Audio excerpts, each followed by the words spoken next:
Gente, 8 horas 17 minutos, voltamos ao vivo aqui pela Folha FM, em 98,3, ao vivo também no Face, YouTube, Instagram. Você pode acompanhar esse programa pelo podcast, daqui a pouco vai estar lá disponível no Spotify, Deezer, SoundCloud e tudo.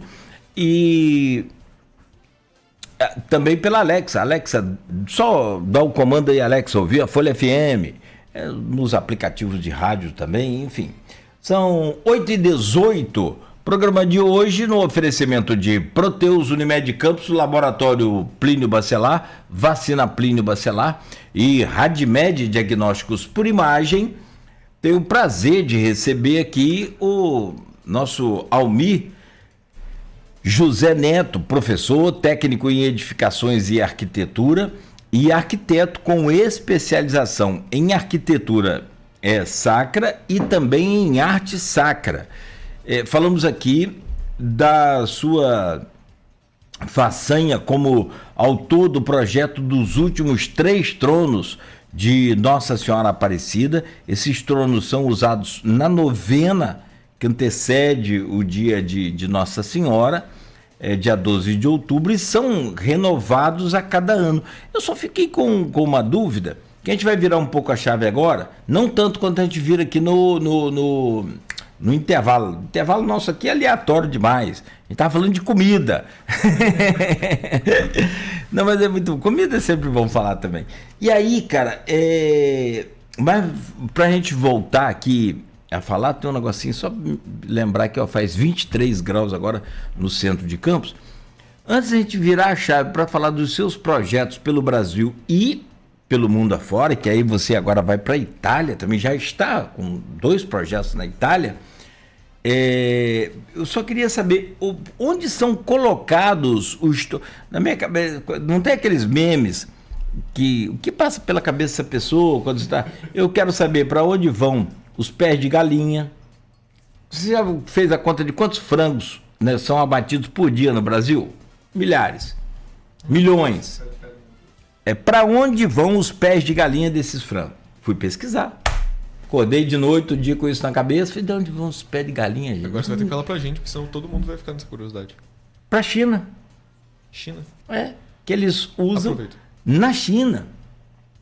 Eles usam tanto os pés de galinha. Isso é coisa interessante. Até pé de galinha sem osso eles vendem lá. Você acredita? Eu vi e não acreditei. E faz muito, porque tem muito colágeno. Minha mãe ontem tava roendo o pé de galinha na hora do almoço. Sua mãe sabe tudo. Por conta disso. Sua mãe sabe tudo. Tô falando pra você. Cara, impressionante. Eu chego com um pé de galinha lá em casa e vai papai comer esses bichos exóticos aí. Rapaz, cara, aí depois fala, porque o japonês vive muito tempo, porque o chinês... Porque os caras comem bem. E comem muito, hein? Orelha de boi, você sabe pra onde vão as orelhas de boi? Não faz nem ideia. Eu tenho que parar com essas coisas. Essas 2 informações eu não esperava adquirir nessa manhã. Tá sendo muito bom. Conta pra onde vai a orelha de boi, Cláudio. Pior que esse programa fica gravado e depois as pessoas me zoam. Eu tenho que parar com essas coisas. Tenho que vai virar figurinha meme, já. Não, já. Orelha de boi. Elas são limpas, dessecadas e vendidas, por exemplo, para os cachorros. Eu compro a orelha de boi, porque os cachorrinhos filhotinhos, então, rói aquilo ao invés de roer o seu chinelo. E uma orelhinha de boi, filho, é 10 conto. É caro. Bora, sem... Eu acredito que essa sequência é para levar para onde vão os tronos. Eu acho. Aonde vão... É isso que eu quero saber, o antes, durante e o depois. Para onde vão esses tronos? Desculpa, cara. Então, muito aleatório. Diferente dos pés de galinha e das orelhas de trono, eu sei para onde estão indo os tronos. Não só os meus. Eu vou parar com isso. Não só os meus, mas todos os outros que já foram feitos. Eles ficam no acervo do Santuário Nacional, à disposição do pessoal da equipe de ornamentação e liturgia. Então, vez ou outra, eles aparecem de novo em algum lugar. Por exemplo, o primeiro trono, que é o queridinho de todo mundo, quase sempre ele está lá pelo Hotel Rainha do Brasil, que é um hotel que pertence ao grupo que administra o Santuário Nacional. Recentemente...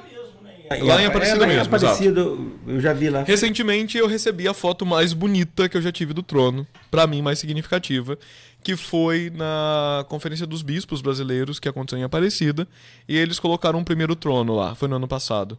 E ano passado, esse ano? Fiquei na dúvida, mas ver todos os bispos, a Igreja do Brasil, ali representada em cada um de seus bispos, reunidos em torno de uma imagem que estava sendo sustentada por uma peça que projetei, foi, sem dúvidas, um momento muito, muito especial. Então, e aí os demais estão guardados. Vários amigos já falaram assim, tem que colocar em exposição, tudo mais. Quem sabe um dia o Santuário Nacional a gente organiza uma exposição para ficar lá a sequência dos tronos em um lugar onde as pessoas possam ver. Quando começou essa sequência? Você sabe? Eu não sei exatamente o ano, mas é um costume muito antigo a cada ano fazer um novo trono para o Santuário Nacional. Tanto que quando eu fui fazer o primeiro, a gente fez um levantamento no escritório do máximo de fotos que a gente podia na internet para a gente tentar fazer alguma coisa que não fosse repetida. Então... Sim. Teve alguns tronos que foram projetados pelo Cláudio Pastro, que é o maior nome da arte sacra no Brasil, que é quem projetou toda a parte interna de Aparecida, ou grande maioria da parte interna de Aparecida, do Santuário Nacional. Então, para mim, inclusive, ter uma obra unida à obra de um grande nome da arte sacra, como Cláudio Pastro, e tantos outros que atuam no Santuário Nacional, é realmente muito, muito especial. Cara, e daí a gente pulou, né, da sua trajetória de moleque de rua aqui em Beira do Taí. Eu já imagino que você é hiperativo, você imagina... Né? Eu nem imagino. Pior que eu era uma criança tranquila, sabia? Não acredito. Porque jogar futebol era ruim. Porque eu era a bola, basicamente, né? Eu era muito gordinho.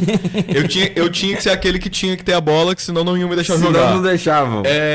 Então, eu sempre fui meio nerdzinho. Então, eu preferia ficar em casa desenhando. Isso é uma coisa curiosa.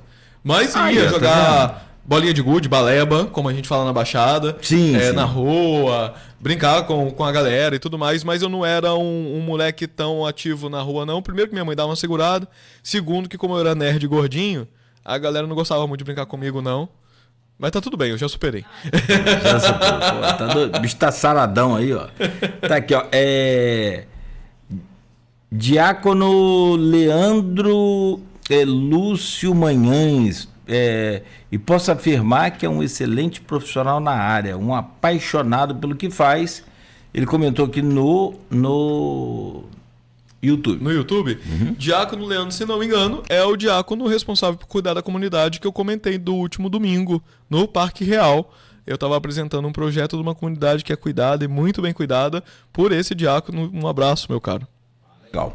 Aqui, e aí você, de Beira do Taí pro Brasil e pro mundo? Olha, o lema de Beira para o mundo foi uma coisa que eu sempre zoei desde a época da faculdade, mas eu não achei que isso ia ser verdade. Uma outra coisa curiosa é que eu lembro que uma vez teve alguma situação no início da faculdade que eu apostei com uma colega, que era aqui do centro, alguma informação. Aquelas coisas bestas de adolescente, né? Tipo, não, eu tô certo. E aí, no final das contas, eu tava certo. E aí eu virei e falei assim, você acha que eu saí de Beira do Taí pra perder? E aí isso virou, o pessoal da faculdade me zoou até hoje. Tipo, você acha que eu saí de Beira do Taí pra perder? Muito bem. Então não saí de Beira pra perder, brincava que era de Beira para o mundo e acabou acontecendo. Na verdade não é tão recente. Em 2021 eu fui convidado por um padre brasileiro que trabalha na Itália para fazer um projeto inicialmente numa igreja matriz, sede de uma paróquia, e depois numa capela em Dizzeria Lido, que é sul da Itália, já na virada da bota, né? A gente brinca que o mapa da Itália parece uma bota, é na virada da bota, quase chegando na ilha de Sicília. Então, calcanhar? Não, no peito do pé. Ah, tá. Não é na ponta de trás, não. Na viradinha mesmo, ali no peito do pé.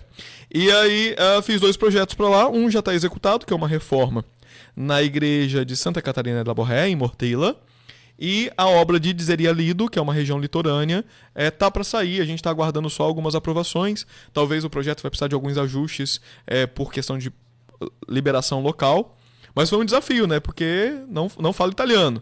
E aí a gente fez todo o projeto, o padre ajudou na tradução de alguns termos, pesquisamos alguns outros e montamos todo o projeto em 2021. Só que a gente sabe como é a obra de igreja, né? Então acabou que a capela saiu primeiro, já está pronta a proposta que a gente fez, mas a reforma da primeira igreja que a gente projetou ainda não foi executada, mas se Deus quiser, logo logo sai.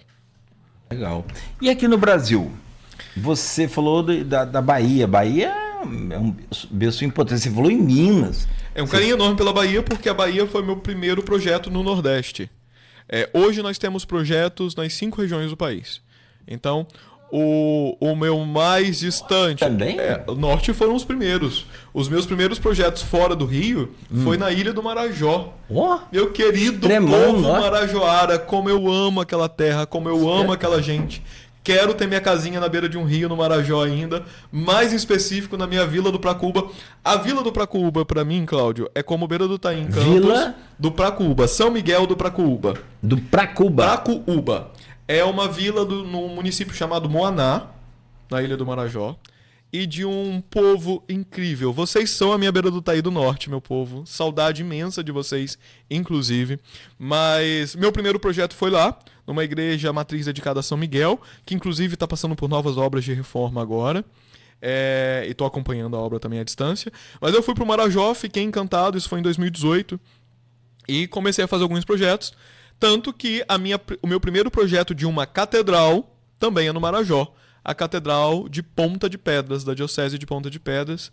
Meu carinho enorme a 2 homens que foram muito importantes nessa minha ida para o norte. O padre Dimas, que atualmente trabalha no Marabá, e o grande Dom Teodoro Mendes Tavares, bispo de Ponta de Pedras, que acolheu o meu trabalho em sua diocese com tanto carinho e me convidou para fazer a reforma da Catedral de Ponta de Pedras, que foi o meu primeiro projeto de catedral, que é uma coisa sempre muito significativa para alguém que trabalha com arquitetura sacra. Tô vendo aqui no Google, Vila de Pracuúba. São Miguel do Pracuúba. E aí, já vou logo relacionar com aqueles memes aí, né, de direita e esquerda. Vai para Cuba, já sei, ó, Pracuúba. Pracuúba, exato. São 2 U's, né? São 2 U's, exato. O segundo com acento. Eu não vou separar, porque senão vai ficar complicado. Melhor não. É tudo junto, tá, gente? Bom, Pracuúba. E, cara, muito legal, cara. Tem aqui o que é São Miguel do Pracuúba, que valoriza a mobilidade, tem uma orla ali. Você não é bobo não, hein, cara? Então, a vila está desenvolvendo a beça agora, estão fazendo um novo trapiche, as coisas estão acontecendo e é um povo muito querido. Tenho um carinho enorme por esse povo, estou morrendo de saudade deles. Faz 1 ou 2 anos que eu não consigo retornar lá, mas tenho um carinho enorme por essa gente. Essa é a igreja, paróquia de São Miguel. Essa foto, deixa eu ver. Essa foto é uma foto de antes da reforma. A gente acrescentou 2 torres na frente dessa igreja. Tinha só não tem a torre aí ainda. Não tem a torre, tinha só o sino aqui, né? Cara, foi uma realidade incrível. Por exemplo, quando eu cheguei lá em São Miguel do Pracuúba em 2019, se não me engano, 2019, energia elétrica com cabo tinha acabado de chegar lá. Era pro gerador até... 19. A gente tá falando de muito tempo atrás. Tem 6 anos. Vez ou outra eu ficava sem sinal de internet, minha mãe desesperada. A primeira vez que eu fui pra lá, eu fui num barquinho lento. Foram 13 horas de barco de Belém até São Miguel. Tem formas mais rápidas de chegar, 4, 6 horas. Mas a primeira vez foram 6 horas. E é uma realidade incrível. É um Brasil que a gente precisa conhecer. É isso que eu vou falar. São os Brasis... É um Brasil que a gente precisa do conhecer Brasil, e que a gente não imagina. Aqui na realidade do nosso Sudeste, a gente não conhece o que é esse Brasilzão. O Norte, muito específico, é uma região que eu tenho um carinho muito, muito grande. E, inclusive, eu tô feliz porque os olhos estão se voltando para o Norte agora com a COP30 que está acontecendo em Belém, né? Começando agora, ontem foi a abertura, né? E tem aí todo um aparato hoje... com relação exatamente ao norte. Eu conheço Belém do Pará. Eu fiquei encantado com aquilo lá. De fato, incrível. É outro país. É incrível. Acho até que se fosse dividido isso aí, aquilo lá estaria melhor. Porque a gente concentra tudo aqui. É São Paulo, Rio e Minas. São Paulo, Rio e Minas. O próprio Espírito Santo e Bahia já não fazem... Bahia já é Nordeste, mas é tão perto, né? Assim, geograficamente falando, não fisicamente... Você que pode diferenciar, mas assim, você olha no mapa, você vai ver, tá tudo junto, mas é Nordeste, tá? Mas o próprio Espírito Santo já não entra nessa faixa nossa de Rio, Minas e São Paulo, é tudo nós aqui, tudo nós. Eu tenho muito amigo no Espírito Santo. O Espírito Santo é maravilhoso. E eu gosto muito de brincar com eles, que eles são a praia terceirizada de Minas. Mas com muito carinho e respeito. O povo capixaba, inclusive, que tem um dos lemas estaduais mais bonitos do Brasil. Trabalha e confia. A bandeira do Espírito Santo, uma homenagem à Nossa Senhora da Penha. Nossa Senhora da Penha. E o lema, eu posso dizer que eu acho que é o mais bonito: trabalha e confia. Isso é muito bonito. Baseado nos também padres.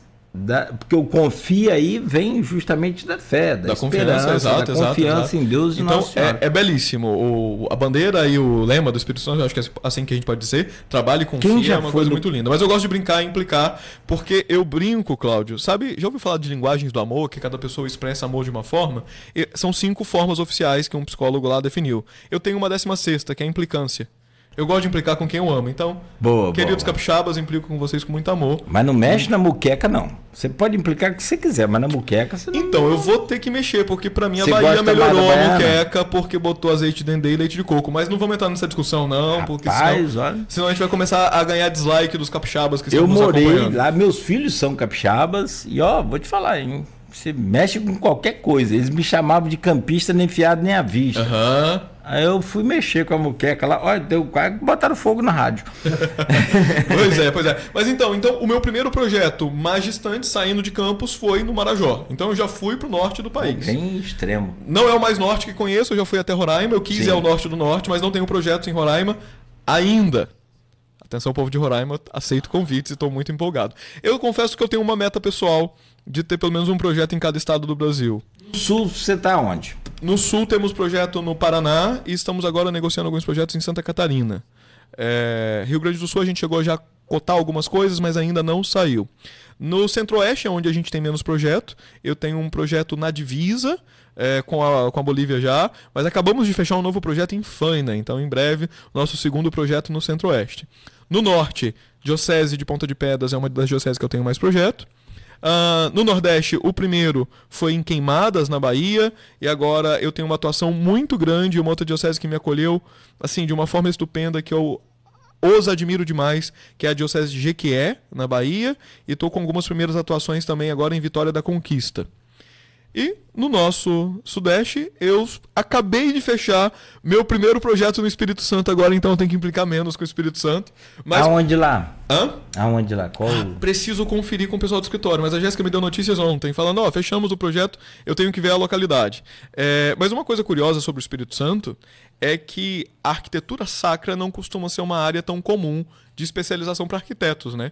Às vezes quando eu me apresento e eu falo que eu sou arquiteto de igreja, o pessoal, mas existe isso? Isso no Espírito Santo não é uma novidade. O Espírito Santo, mesmo sendo um estado menor geograficamente, a maioria dos nossos arquitetos especializados em arquitetura sacra, inclusive trabalhei e estudei com alguns, são do Espírito Santo. Então as dioceses do Espírito Santo fizeram um ótimo trabalho em promover a arquitetura e a arte sacra, inclusive aquela que hoje cuida da parte de arquitetura e arte sacra, espaço litúrgico que a gente chama, junto à CNBB, que é a Conferência Nacional dos Bispos Brasileiros, é uma arquiteta do Espírito Santo, a grande Raquel Tamini. Então, foi minha professora e uma mulher que está fazendo um trabalho excepcional. De 2 em 2 anos, Cláudio, a gente se reúne em alguma cidade do país para falar sobre arquitetura e arte sacra.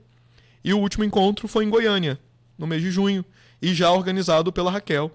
E foi um encontro incrível, então também aqui o meu carinho e menção especial à grande Raquel. Tinha muita vontade de ver, depois troca uma ideia com a Raquel lá, que você falou com o meio capixaba, de ver assim uma obra bonita para o padre Anchieta. Ele foi muito importante para a história do surgimento do Espírito Santo. O próprio nome Espírito Santo já é vitória. Tudo de bom, né? Muito, muito legal. Assim, você conhece Anchieta? Sim, conheço, estive lá recentemente.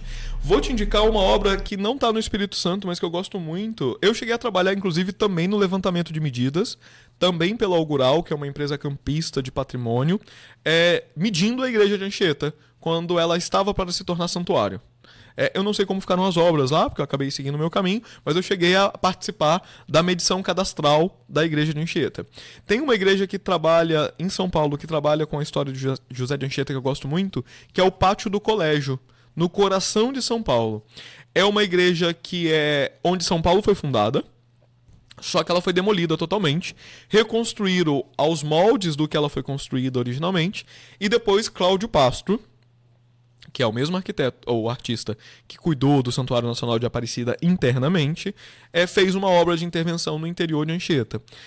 Ou melhor, no interior do pátio do colégio. Eu gosto do pátio do colégio porque ele é aquela junção de igreja historicista, que nós chamamos geralmente tradicional, com o contemporâneo, com arte contemporânea. É bem interessante, vale tomar nota aí, quem quiser em casa também depois pesquisar. Sim. Igreja do Pátio do Colégio, em São Paulo. Muito legal. Cara, que são 8h38. Pra gente caminhar pra fechar, eu acho que, né, sempre que você vier a Campos, dá um alô com a gente, de repente a gente monta uma agenda aí, vai ser uma bate um papo. Me fala um pouco sobre como você consegue ver, e aí eu acho que como a categoria, como vocês, arquitetos sacros, conseguem ver e como vocês estão entendendo, assimilando e interpretando essa questão da chegada da IA no conceito de geração de obras sacras. E aí, assim, acho muito interessante você falar como um todo, né? Tanto para as brutas quanto as mais detalhadas, como é que... Porque tem várias concepções, mas eu tenho que entender a sua. Como que você vê isso? Primeiro preciso registrar que essa você botou de lambuja aí. Quando você mandou o folder, eu falei, eita, ele colocou um IA aqui, e agora? Vamos lá, eu não sou um estudioso da área, né? Eu tenho uma experiência, acabo tendo um contato maior com o IA pela atuação no escritório, que a gente está começando a implementar algumas coisas, e também por sala de aula. Vale lembrar que hoje eu atuo academicamente em 2 cursos. Um curso online, que montei de forma autônoma, para alunos que chegam até mim pelas redes sociais querendo estudar um pouquinho mais de arquitetura sacra, e também numa pós-graduação pela Faculdade São Basílio Magno, em Curitiba. E é um curso de férias em que eu dou aula todo janeiro e julho. E aí é um intensivão de 2 semanas. Fica também o convite a todos aqueles que quiserem entrar na área de arquitetura e arte sacra. Vão ser muito bem-vindos e eu vou ter a alegria de encontrá-los na sala de aula. Então, a gente acaba debatendo um pouco desse tema também em sala de aula e também buscando caminhos no escritório. Veja, existe uma preocupação muito grande em torno da IA, porque alguns vão entender que ela pode retirar o que é um trabalho muito criativo. Hoje a IA, por exemplo, faz muito rápido um trabalho que o arquiteto talvez demoraria a fazer, que era criar uma fachada, que um design iria fazer criando uma arte, e por aí vai. A grande questão é que logo que começou a explodir essas questões de IA, para mim, eu vi uma frase que me tocou. Falaram assim, a IA não veio tirar a nossa humanidade, ela veio nos devolver. Porque por muitas vezes nós trabalhamos braçalmente de uma forma muito intensa para resolver algumas coisas.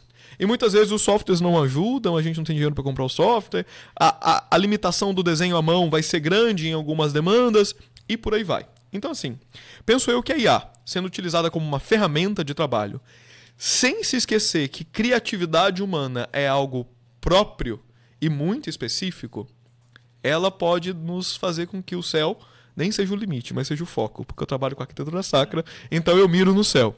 Mas, muitas vezes, a nossa criatividade é limitada pelas ferramentas que nós temos. Para mim, a IA precisa ser entendida como mais uma ferramenta, e não como a mentora, não como aquela que pensa.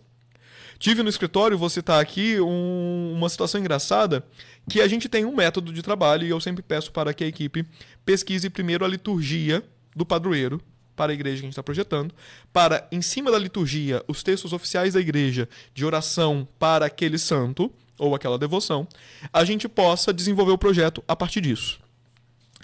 Esse colega de trabalho teve a ideia de não pesquisar só na liturgia, mas também pesquisar numa IA. E ele perguntou qual era a história da vida de São Benedito. Nós temos aqui muito perto de nós uma igreja muito importante na cidade dedicada a São Benedito Negro. Um dado curioso é que na Itália, Benedito e Bento é o mesmo nome. São Bento, temos o mosteiro de São Bento em Mussurep, na minha região, na minha baixada, é o mesmo nome, é São Benedito. E o que a IA fez foi trazer a história de São Bento. Bem, como o meu colega não sabia, quando eu olhei, ele estava me contando, ele já tinha desenvolvido o conceito do projeto. Eu falei assim, cara, tem alguma coisa errada. Onde você pesquisou isso? Ele, na internet. Eu falei, onde na internet? E a gente tem uns canais que eu já peço para pesquisar, porque eu sei que são fontes confiáveis. Aí ele, sem graça, falou assim, foi na IA, tem uma IA católica. Ela tinha um problema ainda naquele momento de tradução. Benedito na Itália, Benedito nosso, São Benedito, é Benedito o Negro, por conta de sua origem e sua etnia. Então, é preciso entender que a IA é uma ferramenta e que em nenhum momento ela vai substituir o conhecimento e a criatividade humana. Se a gente tiver a IA como uma fonte de pesquisa, mas que a gente vai poder filtrar essa pesquisa como um instrumento de trabalho por aí, eu encaro de uma forma muito positiva, porque eu acho que, inclusive, fazendo a IA um trabalho que é mais braçal, ela vai permitir que nós, arquitetos, sejamos mais criativos e mais que o nosso trabalho se diferencie de todos os outros, como pessoa, como profissional único e exclusivo. Porque é a sua sensibilidade que vai fazer a compreensão daquilo que a IA pode ajudar ou não. Então, para mim, a IA precisa ser instrumento e não a criadora. Eu fico bem triste quando eu vejo alguns colegas, alunos, que às vezes me pedem para fazer uma consultoria, porque além de desenvolver os meus projetos, muitas vezes eu quero ajudar os alunos. E aí, às vezes, eles têm uma fachada que eles jogam na IA e pedem ideias de fachada. Cara, ok, ela pode até fazer isso, mas o seu trabalho, a IA quase sempre vai errar a proporção. E aí, claro, tem também toda a técnica própria quando a gente fala de IA, né? Saber fazer prompt é uma coisa importante, por aí vai. Mas a gente tá numa polêmica, né? Eu tava vendo recentemente o novo comercial de Natal da Coca-Cola, que foi todo feito em IA. E a internet em peso tá caindo em cima criticando a Coca-Cola, que é uma marca que para o Natal é tão tradicional, para o comercial de Natal é tão tradicional, e fizeram algo totalmente digitalizado, totalmente... E aí é engraçado que a pessoa tá zoando que foi o maior tiro do pé. Imagina a Pepsi, como é que não tá de olho? Não. A Pepsi tá sendo mais citada nos comentários da divulgação oficial do que a Coca-Cola. Então, é preciso entender até onde vai. Para mim, a IA é ferramenta. E como ferramenta, ela pode inclusive ajudar muito para que a arquitetura seja mais democratizada. Eu venho de uma origem em que minha mãe não sabia o que era ser arquiteto e nem eu sabia. Eu lembro que quando eu já estava no 2º ou 3º período da faculdade, minha mãe me procurou e perguntou assim, eu contei isso no domingo, no Parque Real. Filho, o que é ser arquiteto? Porque a sua diretora da escola, a diretora a professora Roseli, que foi minha diretora lá no ensino médio em São Sebastião, me elogiou no ônibus, na frente de todo mundo, e falou alto para que todos ouvissem que minha mãe tinha um filho que estava estudando arquitetura, etc e tal. Mas minha mãe não sabia, assim como eu também não sabia inicialmente. Eu lembro que eu expliquei para minha mãe e ela entendeu assim, você vai desenhar casa. E agora ela fala, você sabe que ele desenha igreja, né? Então, a arquitetura ainda é uma profissão muito elitizada na nossa sociedade. E penso eu que a arquitetura precisa chegar mais próximo das pessoas. Até porque, das pessoas como um todo. Até porque a arquitetura de alto padrão é importante, e é isso que traz muito das benesses em ser arquiteto, sim. Eu trabalho com arquitetura de igreja e acabo trabalhando com uma arquitetura de alto custo, porque a gente sabe que é difícil edificar uma igreja, sim. Mas para mim, o grande papel do arquiteto na sociedade no momento está em resolver as coisas, as dificuldades, os trabalhos, os problemas das pessoas mais simples, dos bairros mais distantes, das pessoas que não sonharam em ter um arquiteto, mas precisam ter condição de uma boa residência. E vou falar da casa porque essa é a nossa arquitetura de essência. Podemos ter um escritório, estamos aqui num, inclusive, incrível estúdio, mas a arquitetura de essência é a doméstica. Então, para mim, a IA pode ajudar a democratizar a arquitetura, não para que todo mundo seja arquiteto, mas que muitos arquitetos ou mais arquitetos cheguem até todo mundo. Perfeito, evidente que o caminho é esse. Assim, eu tenho muita convicção também de que IA só vem para ajudar, não vem para atrapalhar. Claro que vai gerar uns desempregos aí. Eu já vi aqui no Japão um terminal de cargas no porto todo automatizado. E aí a gente fica preocupado, né? Sei, mas enfim, é aquela história. Você tem que estar atualizado, tem que estar antenado. Isso que você falou aí. E, de repente, o que vem para o bem de um, vem para o mal de outro, você se colocando de forma antecipada pode vir para o seu bem. Uma coisa muito profunda isso, mas... Existe uma grande beleza, eu vou puxar a sardinha aqui como católico para o meu lado. O cardeal Prevost, quando eleito Papa, escolher o nome Leão XIV é muito significativo, porque Leão XIII foi o Papa que teve que lidar com a Revolução Industrial. Leão XIV agora tem que estar lidando com a revolução da inteligência artificial. E eu acho que essa é a grande questão. Como eu falei, sim, como o senhor falou, né? Você falou, pode gerar desempregos, etc e tal, sim, mas também pode trazer melhor qualidade de emprego para muita gente. Porque a gente sabe que existem muitos trabalhos braçais que são de pouquíssima dignidade humana. As pessoas trabalham muitas vezes de forma muito dura e para ganhar muito pouco. penso eu que a IA sendo bem utilizada, ela vai trazer mais educação para as pessoas, vai trazer mais oportunidade para as pessoas, e as pessoas também podem ter melhor condição de trabalho. Claro, está nas nossas mãos. A gente precisa lidar com isso, discutir sobre isso. E aí, apesar de ter brincado que essa você me deu de lambuja, mas realmente eu acho que é importante porque é um assunto muito atual e que a gente precisa discutir. E precisa discutir em todos os meios e buscar se informar. Para também não tirar a conclusão, né? Ah, que não presta, que presta. Ah, que é a salvação da humanidade. Não, calma. Existe um meio termo para tudo. A gente precisa saber bem trabalhar as ferramentas. Alcenira Mamãe. Mentira que ela mandou. Mandou um bom dia aqui no YouTube. Ela tava aqui agoniada, ela me mandou mensagem. Não tô conseguindo falar com vocês. Pronto, conseguiu. Tá aí, mãe. Alcenira. Obrigado por estar comigo parabéns sempre. Aí pela... Ela é nova também, né? Então... Sim, minha mãe tá com 50 e pouquinho. Seu pai minha partiu gatinha. cedo. Então, seu pai faleceu quando? Com 52 anos. Fez 9 anos agora no dia 1º de novembro. 2016 foi um ano intenso. Meu pai faleceu... Eu defendi meu TCC no dia 1º de novembro. Meu pai faleceu no dia 5 de novembro. No dia 12 de novembro foi meu aniversário e missa de 7º dia do meu pai, além de churrasco de formatura. E no dia 14 de novembro, festa de formatura da minha turma. Caramba. E eu pensei em não ir, mas eu lembro que teve colegas incríveis que me viraram para mim e falaram assim: Naomi, sua preocupação era que seu pai não poderia estar aqui. A sua fé te faz saber que ele está em algum lugar olhando por ti. Então vamos comemorar, vamos celebrar. E aí foi difícil convencer minha mãe, inclusive, de ir para uma festa, um baile de formatura, pouco tempo depois da morte do meu pai. Mas sim, celebramos na certeza de que nós cremos na comunhão dos santos e na vida eterna. E com isso, de algum lugar, o meu pai também estava celebrando e presente comigo nesse momento. Não tenha dúvida. Cara, aqui, ó, te agradecer muito, você tem uma história de vida muito legal. Dá um beijão na sua mãe lá, um abraço em toda a sua família. E dizer que você vai ser sempre muito bem-vindo.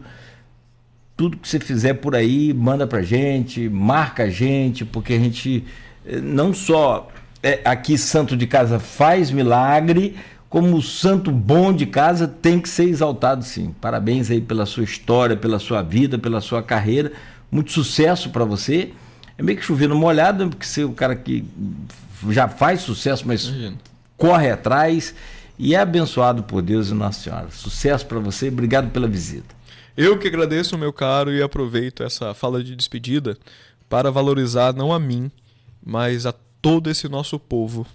A todas as pessoas que estão trabalhando duro para vencer na vida. Para mim, o mérito não é estar aqui agora simplesmente, não é fazer uma peça para a segunda maior igreja do mundo, que é o Santuário Nacional de Aparecida, e por aí vai, trabalhar no Brasil inteiro, etc. Tudo isso é só a consequência de trabalho, e quando faço e quando esse mérito vem de alguma forma, para mim não é um mérito meu como pessoa, mas de todo o nosso povo. Eu faço questão de, nas divulgações, falar que sou de Campos. Quando eu estou em Campos, eu faço questão de falar que sou de Beira do Taí, porque eu gostaria de poder, com essas oportunidades, representar todas essas pessoas, e esse é o nosso papel quando a gente chega em algum lugar. Peçamos a Deus, inclusive, que os nossos políticos pensem dessa mesma forma para entender que o mérito não é dele, e sim o seu serviço é serviço a uma comunidade, por aí vai. E importante, vale a pena sonhar, vale a pena trabalhar duro e alcançar lugares em que muitas vezes a gente não imaginou. Quando eu falei com o Fernando pouco antes de vir para cá, ele falando assim: rapaz, você sempre foi muito criativo, mas eu acho que você nunca imaginou tudo isso, e realmente não. Quando eu era moleque em Beira do Taí, feliz que eu era o único que morava numa casa de 2 andares na época, porque era a casa do Oswaldo, a casa em cima e o comércio embaixo. Hoje, esses dias eu brinquei com minha mãe, eu falei: tô morando no 22º andar de um prédio em São Paulo, uau, subi mais 20. E claro, uso aqui da comparação simbólica de andares para dizer que sim, a gente pode crescer na vida. E importante, sempre mantendo os pés no chão. De onde viemos é a nossa base, o que somos e o que define o nosso futuro. E o futuro a gente confia em Deus e trabalha duro para escrevê-lo, não se importando com as limitações que o mundo tenta dar pra gente, que a sociedade muitas vezes tenta colocar. Vale a pena sonhar, vale a pena trabalhar junto e alcançar em ver em cada passo uma vitória. E o tamanho desse passo, o tamanho dessa vitória cabe a cada um. Então, o mérito de estar aqui hoje, repito, não é estar morando em São Paulo, não é estar fazendo igrejas no Brasil inteiro, mas é por ser um menino de Beira do Taí E é como menino de beira do Taí que eu me despeço de todos vocês hoje, agradecendo muitíssimo, caro Cláudio, e ao Fernando Loureiro pela indicação para essa entrevista, pela oportunidade de estar aqui. Muito, muito obrigado e um abençoado dia a todo mundo. Muito bom. Para você também, toda, né, sorte e, claro, mais sucesso ainda. E essas limitações que você colocou, só vou especificar uma: a idade.